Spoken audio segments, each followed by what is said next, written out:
सबसे पहले तो आदरणीय ओम प्रकाश जी चौटाला ने आप सबके लिए राम राम भेजी आप सबको नहीं भेजी। जैसा कि आप सबको पता है कि लोकसभा के चुनाव है और इस चुनाव प्रक्रिया में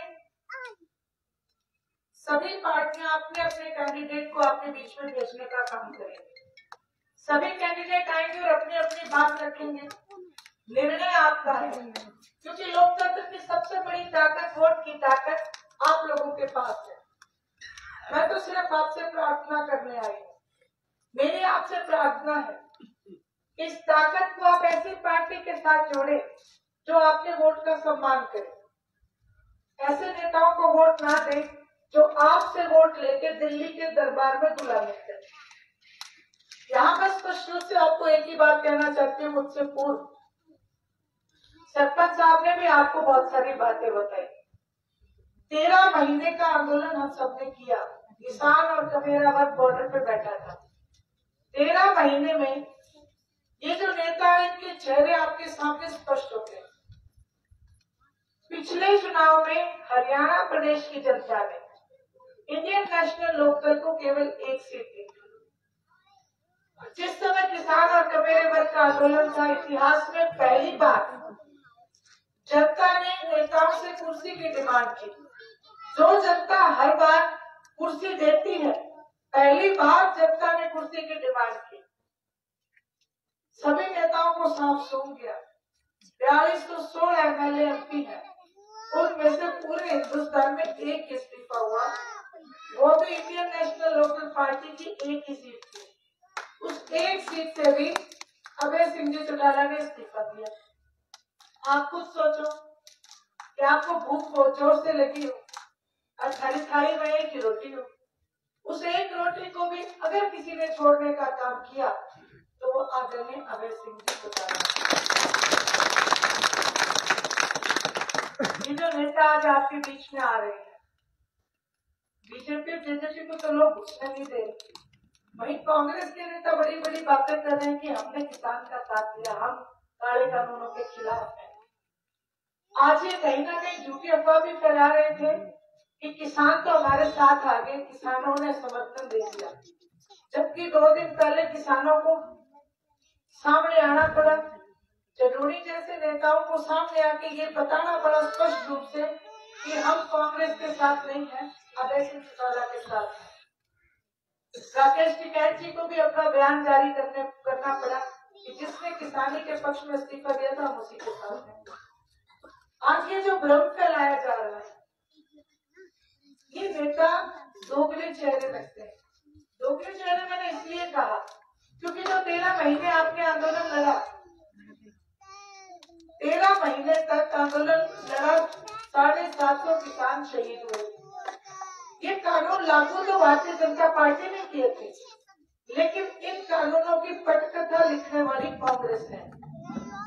आप सब लोगों को याद होगा जिस समय मनमोहन सिंह जी देश के प्रधानमंत्री थे, 6 दिसंबर 2012, आप लोकसभा की कार्रवाई सोशल मीडिया से उठा के देखना। 6 दिसंबर 2012 को ये कानून, ये बिल लोकसभा में जाएंगे और भूपेंद्र सिंह जी हुड्डा इस कमेटी के चेयरपर्सन थे। आज ये लोग कहते हैं हम किसान के साथ हैं। वहीं एक चीज और मैं आपको बताना चाहती हूँ, उस समय ये कानून लागू क्यों नहीं हुए? क्योंकि कांग्रेस पार्टी क्षेत्रीय दलों के बहुमत से सरकार चला रही थी और क्षेत्रीय दलों ने अपने अपने राज्य में ये कानून लागू करने से साफ इनकार कर दिया।